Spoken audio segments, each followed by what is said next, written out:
எல்லாருக்கும் வணக்கம். நான் ஓம் பிரகாஷ் பேசுகிறேன். இது வரைக்கும் நீங்கள் இந்த சேனலை சப்ஸ்கிரைப் பண்ணிக்கோங்க. அது மட்டும் இல்லாமல் பக்கத்தில் இருக்க பெல் பட்டன் கிளிக் பண்ணி வச்சுக்கோங்க. அப்போ தான் நம்ம சேனலில் போகிற எல்லா வீடியோஸுமே உங்களுக்கு வந்து நோட்டிஃபிகேஷனில் காமிக்குங்க. அதே மாதிரி உங்களுக்கு வந்து personal horoscope consultation, astrology consultation உங்களுக்கு வேணும்னா கீழே டிஸ்கிரிப்ஷனும் சரிங்க, கமெண்ட் பாக்ஸும் சரிங்க, வாட்ஸ்அப் நம்பர் கொடுத்துருக்கேன். நீங்கள் அந்த நம்பர் யூஸ் பண்ணி நீங்கள் காண்டாக்ட் பண்ணலாம். இந்த வீடியோ நம்ம என்ன பார்க்க போகிறோம் அப்படின்னா, மீனத்தில் பிறந்தவங்களுடைய வாழ்க்கை எப்பொழுது வளம் பெறும், எப்போ நீங்கள் வாழ்க்கையில் முன்னுக்கு வருவீங்க, எப்போ உங்களோட வாழ்க்கையானது வளம் பெறும் அப்படின்னு சொல்லிட்டு தான் பார்க்க போகிறோம். அதாவது இந்த கேள்வி நிறைய பேர் உங்கள்கிட்ட கேட்டிருக்கலாம். அதாவது எப்படா நீ லைஃப்பில் செட்டில் ஆக போகிற, எப்படா வாழ்க்கையில் நீ முன்னுக்கு வர போகிற அப்படின்னு சொல்லிட்டு இந்த கேள்வி நீங்களும் மற்றவங்ககிட்ட கேட்டிருப்பீங்க, மற்றவங்களும் உங்ககிட்ட கேட்டிருப்பாங்க. அது எப்போ அப்படின்னு சொல்லிட்டு தான் பார்க்க போகிறோம். அது குறிப்பாக மீனத்தில் பிறந்தவங்களுக்கு. சரிங்களா? மீனராசி அதிபதி யாருன்னு பார்த்தீங்கன்னா குரு பகவான். மீனராசி கால புருஷனுக்கு 12வது ராசியான விரயஸ்தானமாக வருதுங்க. நட்சத்திரங்களை பொறுத்த வரைக்கும் மீனத்துல பூரட்டாதி 4ஆம் பாதமும், உத்திரட்டாதி முதல் 4 அட்சர பாதங்களையும், ரேவதி முதல் 4 அட்சர பாதங்களையும் கொண்டுள்ள ஒரு ராசி தாங்க இந்த மீன ராசி. மீனத்துல பிறந்தவங்களுக்கு வந்து பாத்தீங்கன்னா முதல்ல வந்து ஒரு மனிதனுடைய வாழ்க்கையில இன்ப துன்பங்களை தீர்மானிக்கிறது தசாபுக்திகள் மட்டுமே. சரிங்களா? அதாவது மொத்தம் 9 கிரகங்கள். இந்த 9 கிரகங்களுக்கும் பார்த்தீங்கன்னா தசா வருடங்களை பிரித்து கொடுத்துருக்காங்க. ஒரு மனிதனுடைய ஆயுட்காலம் மொத்தம் 120 ஆண்டுகள். அந்த 120 ஆண்டுகளை 9 கிரகங்களுக்கும் சரிசமம் இல்லாத தசை வருடங்களா பிரித்து கொடுத்துருக்காங்க. சரிங்களா? நம்முடைய ஞானிகள். ஸோ அந்த வகையில் பார்க்கும்போது சில கிரகங்கள் சில லக்னத்தில் பிறந்தவங்களுக்கு நல்ல ஒரு ஏற்றத்தை கொடுக்கும், சில கிரகங்கள் ஏற்றத்தை கொடுக்காம வீழ்ச்சியை கொடுக்கும். ஸோ அந்த வகையில் பார்க்கும்போது ஒரு ஜாதகத்தில் 9 கிரகங்களும் வலுவாக இருக்கணும்னு சொல்லிட்டு அவசியமே கிடையாது. அந்த லக்னம் எதுவோ அல்லது அந்த ராசி எதுவோ அது சார்ந்த கிரகங்கள் மட்டும் ஓரளவுக்கு வலுவாக இருந்தால் போதும். நிச்சயமா அந்த ஜாதகன் நல்ல ஒரு நிலைமைக்கு வந்துடுவான். அல்லது 9 கிரகங்கள்ல 2 அல்லது 3 கிரகங்கள் மட்டுமே ஓரளவுக்கு வலுவாக இருந்து அந்த குறிப்பிட்ட கிரகங்களுடைய தசைகள் வந்து ஒரு சரியான ஒரு பருவத்தில் வந்தா நிச்சயமா அந்த ஜாதகன் கொடுத்து வைத்தவன் அப்படின்னே சொல்லலாம். சரிங்களா? அவனுக்கு எல்லாமே வாழ்க்கையில கிடைச்சிடும் அப்படின்னே சொல்லலாம். சரிங்களா? அதாவது நான் திரும்ப சொல்றதுதான், 9 கிரகங்களும் ஒரு மனுஷனுக்கு தேவைதான். அதுல வந்து எல்லா கிரகங்களும் வலுவா இருக்கணும், வலிமையா இருக்கணும்னு அவசியமே கிடையாது. சரிங்களா? 2 அல்லது 3 கிரகங்கள் ஓரளவுக்கு பலமா இருந்தால், அது நட்பு நிலைமையில இருந்தால், சுபகிரக சேர்க்கை பெற்றிருந்தால் மட்டுமே போதுமானது ஒரு மனிதனுடைய வாழ்க்கையானது முன்னேறுவதற்கு. அந்த வகையில பார்க்கும்போது மீனத்துல பிறந்தவனுக்கு சில கிரகங்களுடைய தசைகள் சில கிரகங்கள் நல்லது பண்ணும், எப்படி இருந்தாலும் நல்லது பண்ணும். சரிங்களா? அதுல வந்து சில குறிப்பிட்ட கிரகங்கள் இருக்கு, அதை மட்டும் நம்ம பார்க்க போறோம். அந்த வகையில பார்க்கும்போது முதல் தர யோகாதிபதி யார் அப்படின்னு பார்க்கும்போது லக்னாதிபதியும் சொல்லப்படக்கூடிய குரு பகவான் தான் மீனத்துல பிறந்தவனுக்கு முதல் தர யோகாதிபதியா வருவார். அதாவது மீன லக்னத்துல பிறந்தவங்களுக்கு நான் சொல்லிட்டு இருக்கேன். சரிங்களா? மீன லக்னத்துல பிறந்தவங்களுக்கு லக்னாதிபதினு சொல்லப்படக்கூடிய குருதசை 16 ஆண்டுகள் நடக்கும். சரிங்களா? இந்த 16 ஆண்டுகள் உங்களோட வாழ்க்கையில நல்ல ஒரு ஏற்றத்தை குரு கொடுப்பார். அதாவது ஒரு ஜாதகத்துல மற்ற கிரகங்களை விட லக்னாதிபதி எந்த ஒரு சூழ்நிலையும் அந்த ஜாதகனை கரை சேர்க்கவே முயற்சி பண்ணுவார். அப்ப லக்னாதிபதி தசை நடக்கும்போது பாத்தீங்கன்னா எப்படிப்பட்ட தன்மையில இருந்தாலும் சரிங்க, உணவு உடை இருப்பிடம் ஒரு பலம் இழந்த தன்மையில இருந்தா கூட இந்த உணவு உடை இருப்பிடம் சார்ந்த விஷயங்களுக்கு பிரச்சனை கொடுக்க மாட்டார். ஏதோ ஒரு வகையில ஆவரேஜா அந்த லக்னாதிபதியோட வலுவுக்கு ஏற்ப அவர் வந்து நன்மைகளை செஞ்சுட்டு போயிடுவார் அப்படின்னு சொல்லலாம். ஸோ அந்த வகையில பார்க்கும்போது குருதசை 16 ஆண்டுகள் தொழில் ரீதியா முன்னேற்றத்தை கொடுக்கும். செய்கின்ற வேலையில ஒரு உத்தியோகம் சம்பந்தப்பட்ட விஷயத்துல வேலை தேடுறவங்களுக்கு, வேலை இல்லாதவங்களுக்கு குருதசை வருகின்ற காலத்துல நல்ல ஒரு வேலை, நல்ல ஒரு உத்தியோகம் சார்ந்த அமைப்புல கண்டிப்பா கொடுப்பார். தொழில் செய்து அதனால ஒரு முன்னேற்றத்தை கொடுப்பார். குரு சம்பந்தப்பட்ட, ஆன்மீகம் சம்பந்தப்பட்ட, ஆசிரியர் சம்பந்தப்பட்ட, வாக்கால் ஜீவிக்கின்ற நீதிபதி, கலைத்துறை, அது மட்டும் இல்லாம ஜுவல்லரி, தங்க நகைகள் சார்ந்த துறையில வந்து பாத்தீங்கன்னா நல்ல ஒரு நிலைமைக்கு இந்த குரு பகவான் வர வைப்பார் அப்படின்னு சொல்லலாம். குறிப்பா ஆன்மீகம் சம்பந்தப்பட்ட எல்லா துறையிலையும் அந்த ஜாதகரை குரு பகவான் உயர்த்துவார். அப்ப துறை ரீதியாக நல்ல ஒரு முன்னேற்றத்தையும் தொழில் ரீதியாக நல்ல ஒரு ஏற்றத்தையும் குருதசை கண்டிப்பா கொடுக்கும். அதே மாதிரி நீங்க உங்களை முன்னிலைப்படுத்தி வாழ்க்கையில முன்னேறுவீங்க. தன்னிச்சையா அதை சொந்த காலம் நின்று முன்னேறன்னு சொல்லுவாங்க பாத்தீங்களா, அதை வந்து குரு பகவான் செய்ய வைப்பார் அப்படின்னே சொல்லலாம். சரிங்களா? நல்ல ஒரு ஏற்றத்தை கொடுப்பார் இந்த குரு பகவான் அப்படின்னே சொல்லலாங்க. அது மட்டும் இல்லாம குருதசை நடக்கின்ற காலகட்டங்கள்ல குழந்தை பாக்கியத்தை நல்ல குழந்தை செல்வத்தை குரு கொடுப்பார். குரு வலுவா இருந்தா போதும், ஆண் குழந்தைகளை அதிகமாக கொடுக்கின்ற கிரகம் குரு தான். சரிங்களா? அது மட்டும் இல்லாம ஒரு ஜாதகத்துல அந்த ஜாதகனுக்கு எவ்வளவு தங்கம், அதாவது அவங்க வீட்டுல வந்து எவ்வளவு தங்க நகைகள் இருக்குன்னு சொல்லிட்டு அந்த குருனுடைய வலு வச்சு நம்ம சொல்ல முடியும். சரிங்களா? ஸோ அந்த அளவுக்கு குரு வந்து ரொம்ப முக்கியமான ஒரு கிரகமா பார்க்கப்படுது. மேலும் குருனுடைய பார்வைகள் விழுகின்ற இடங்கள் நிச்சயமா பலம் பெறும். அந்த வகையில பார்க்கும்போது உங்க ஜாதகத்துல குரு எங்க இருந்தாலும் சரிங்க, அவர் பார்க்கின்ற இடங்கள் கண்டிப்பா பலம் பெற்ற தன்மையில உறுதியா உங்களுக்கு வந்து நன்மைகளை செய்யும். அதற்கடுத்து 2ஆம் தின யோகாதிபதி யாருன்னு பார்க்கும்போது செவ்வாதான். 2ஆம் வீட்டிற்கும் 9ஆம் இடமான பாக்கியஸ்தானத்திற்கும் அதிபதியா அந்த செவ்வாய் வருவார். 2ஆம் இடம் தனம், வாக்கு, குடும்பம். செவ்வாய் தசை நடக்கின்ற காலகட்டங்களில் நல்ல ஒரு குடும்பம் அமையும். செவ்வாய் ஓரளவுக்கு நல்லா இருந்தா போதும், ஓரளவுக்கு வலிமையா இருந்தா கூட போதுங்க. சரிங்களா? ராகு, சனி, சூரியனோட சேராம இருந்தாவே போதுமானது. செவ்வாய் திசை கண்டிப்பா நல்ல ஒரு ஏற்றத்தை வாழ்க்கையில கொடுக்கும், உறுதியா கொடுக்கும். சரிங்களா? அந்த வகையில பார்க்கும்போது குடும்ப வாழ்க்கை சிறப்பா இருக்கும். குடும்பம் இல்லாதவர்கள் குடும்ப வாழ்க்கையை அமைச்சு கொடுக்கும். அது மட்டும் இல்லாம நல்ல ஒரு பொருளாதார நிலையை செவ்வாய் வந்து உருவாக்கி கொடுப்பார். அது மட்டும் இல்லாம பூமி மனையால் லாபம், பூமியால் ஏற்றம், ரயில் எஸ்டேட் சம்பந்தப்பட்ட துறையில நல்ல ஒரு நிலைமைக்கு செவ்வாய் வந்து கொண்டு வருவார் அப்படின்னு சொல்லலாம்.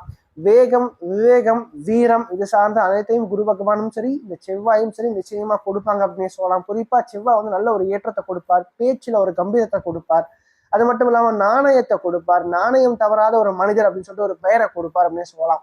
அதற்கடுத்து தந்தை சம்பந்தப்பட்ட வழியில ஒரு ஏற்றத்தையும் ஒரு முன்னேற்றத்தையும் செவ்வாய் கொடுப்பார்.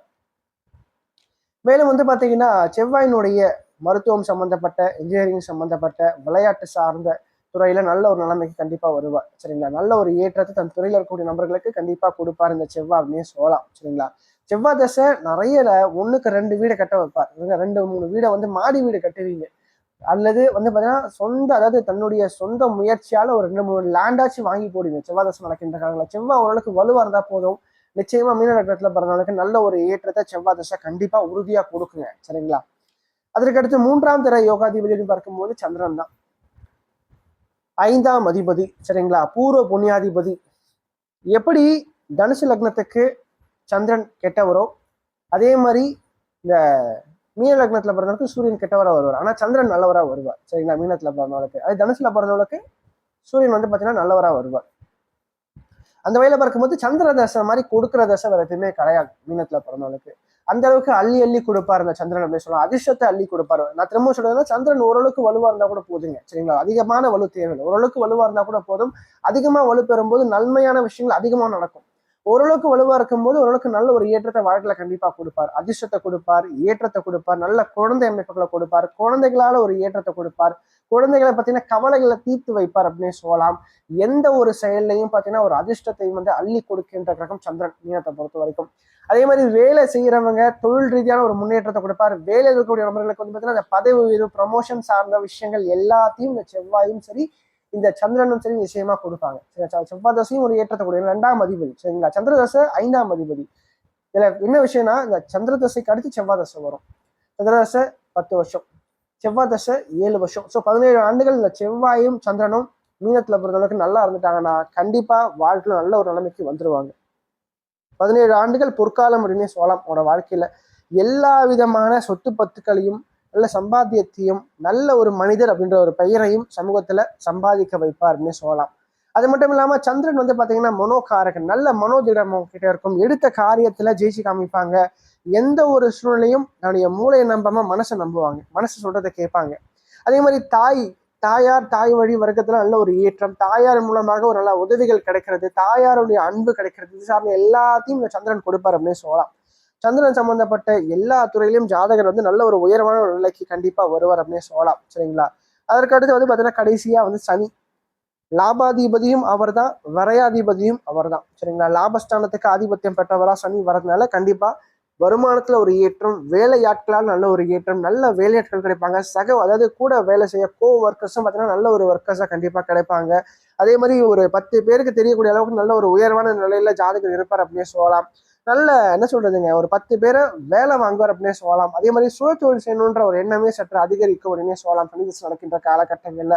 மேலும் மீன லக்னத்துல பிறந்தவங்களுக்கு வந்து பாத்தீங்கன்னா சனி வந்து விரையாதிபதியாகவும் அவரே வருவார். அந்த வகையில பார்க்கும்போது பிறந்த ஊரை விட்டு வெளிநாடு அல்லது வெளிமாநிலத்துல போயிட்டு தூர தேசங்கள்ல போயிட்டு பயணிக்க வைப்பார். அங்க வந்து உத்தியோகம் செய்ய வைப்பார், தொழில் செய்ய வைப்பார், அங்க தொழில் செய்து ஒரு முன்னேற வைப்பார். சனி 12ஆம் தொடர்பு கொள்ளும் போது பாத்தீங்கன்னா கண்டிப்பா வெளிநாட்டுல படுகின்ற தன்மைகளை இந்த சனி பகவான் கொடுப்பார் அப்படின்னு சொல்லலாம். குறிப்பா சனி சம்பந்தப்பட்ட நாடுகளுக்கு பயணிக்க வைப்பார். சரிங்களா? அந்த பெட்ரோலியம் சம்பந்தப்பட்ட நாடுகள், பாலைவனம் சம்பந்தப்பட்ட நாடுகளுக்கு பயணிக்க வைத்து அங்க ஒரு ஏற்றத்தை கொடுப்பார் அப்படின்னு சொல்லலாம் இந்த சனி பகவான். அது மட்டும் இல்லாம சனி தசை வந்து பாத்தீங்கன்னா சனி தசையில கிடைக்கின்ற ஒரு பொருளும் கே தசையில கிடைக்கின்ற பொருட்களும் காலம் கடந்து நிலைத்து நீடித்து நிற்கும். சரிங்களா? அதனால பார்க்கும்போது சனி ஓரளவுக்கு வலுத்துட்டாவே போதும். மீனத்துல பிறந்தவர்களுக்கு நிச்சயமா சனி தசை பொண்ணும் பொருளையும் நிலத்தையும் அள்ளித்தரும் அப்படின்னே சொல்லலாம்.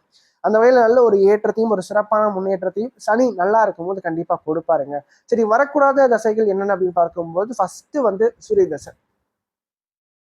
மீன லக்னத்துல பிறந்தவர்களுக்கு சூரிய தசை ரொம்ப கொடுமையா இருக்கும், கெடுத்துரும். சூரியன் 6ஆம் இடத்தோட தொடர்பு கொள்ளும்போது கடுமையான ஒரு ஆரோக்கியம் சம்பந்தப்பட்ட பிரச்சனைகள், கடன் சார்ந்த பிரச்சனைகள், எதிரிகளால தொல்லைகள், ஏமாற்றங்கள், ஏமாந்து போறது, காசு பணம் கொடுத்து ஏமாந்து போறது, வீண் பண விரயம், அரசாங்கத்தால் பிரச்சனை, கோர்ட்டு கேஸு, வம்பு வழக்கு, சிறைவாசம், இது சார்ந்த அமைப்புகளை கண்டிப்பா சூரிய தசை. சூரியன் அதிகமான வலுவோட 6ஆம் இடத்தோட ராகு, சனி, செவ்வாய் இவருடைய தொடர்புகளை பெற்று அவர் வந்து வலுக்கும் போது கொஞ்சம் பிரச்சனையை கொடுக்குறாரு அப்படின்னு சொல்லலாம். சரிங்களா? அதே மாதிரி அந்த சூரிய தசை எப்படி கெடுக்குதோ அதே மாதிரி சுக்கிர தசையும் பார்த்தீங்கன்னா மீனத்துல பிறந்தவளுக்கு சிறப்பு இல்லை. அவர் அட்டமாதிபதி. ஸோ சுக்கிரன் திரிகோணம் ஏறிய ஓரளவுக்கு வலுவாவோ அல்லது வந்து பார்த்தீங்கன்னா சுபகிரகங்களான குருவுடைய பார்வையில் இருக்கும் போது மட்டுமே நன்மைகளை செய்கிறார். மற்றபடி சுக்கிரன் 8ஆம் இடம் தொடர்பு கொள்ளும் போது கொஞ்சம் பிரச்சனைகளை கண்டிப்பாக கொடுக்குறாரு அப்படின்னே சொல்லலாம். சரிங்களா? அந்த வேலை பார்க்கும்போது சுக்கிரனும் சரி சூரியனும் சரி மீன லக்னத்துக்கு கொஞ்சம் கொடிய பாவிகளாகவே தான் இருக்காங்க. அவங்க தசைகள் வரும்போது கொஞ்சம் கஷ்டங்கள் கூடுதலாக தான் இருக்கு. கடைசியாக வந்து பார்த்தீங்கன்னா புதன் பாதகாதிபதியா வருவார். மீனத்துல பிறந்தவங்களுக்கு பொறுத்த வரைக்கும் 7ஆம் அதிபதி பாதகாதிபதி. அதனால புதன் தசையும் கொஞ்சம் சுமார் தான் இவங்களை பொறுத்த வரைக்கும் அப்படின்னு சொல்லலாம். ஸோ இந்த நான் சொன்ன மாதிரி குரு, செவ்வாய், சந்திரன், அதற்கு அடுத்து சனி இவருடைய தசைகள் வந்து சரியான ஒரு பருவத்துல நல்ல ஒரு நிலையில இருந்து வரக்கூடிய ஜாதகன் கண்டிப்பா கொடுத்து வச்சவன். இதுல வந்து பாத்தீங்கன்னா குருவோ அல்லது சனியோ அல்லது வந்து சந்திரனோ அல்லது செவ்வாயில வந்து ஏதோ ஒரு 2 கிரகங்கள் மட்டும் ஓரளவுக்கு வலுவார்ந்த தசை வந்துட்டாவே போதும், வாழ்க்கை உங்களுக்கு வந்து நல்ல ஒரு ஏற்றத்தை கண்டிப்பா கொடுத்துரும். ஏன்னா குரு தசைக்கு அடுத்து சனி தசை வரும். குரு தசை 16 வருஷம், சனி தசை 19 வருஷம், 2 அடுத்தடுத்து வரும். அதே மாதிரி சந்திர தசையும் பார்த்தீங்கன்னா 10 வருஷம், செவ்வாய் தசையும் பார்த்தீங்கன்னா 7 வருஷம், 17 வருஷம். ஸோ இது அடுத்தடுத்து வரக்கூடிய 2 தசைகளும் வந்து நல்ல ஒரு ஏற்றத்தை கண்டிப்பா கொடுக்கும். இதை 4த்துல 2 கிரகங்கள் உங்களுக்கு வலுவா இருந்தா கூட கண்டிப்பா வாழ்க்கை உங்களுக்கு சொர்க்கமே. இந்த வீடியோ உங்களுக்கு பிடிச்சிருந்தா லைக் பண்ணுங்க, ஷேர் பண்ணுங்க, கமெண்ட் பண்ணுங்க. உங்க ஃப்ரெண்ட்ஸ் எல்லாருக்கும் வந்து இந்த வீடியோ வந்து ஷேர் பண்ணுங்க. ஏன்னா ஜோதிடம் அப்படின்றது ஒரு வாழ்க்கை கல்வி. கண்டிப்பா என்னுடைய வாழ்க்கையும் மாற்றக்கூடிய வகையில் இந்த வீடியோ வந்து கண்டிப்பா இருக்குங்க.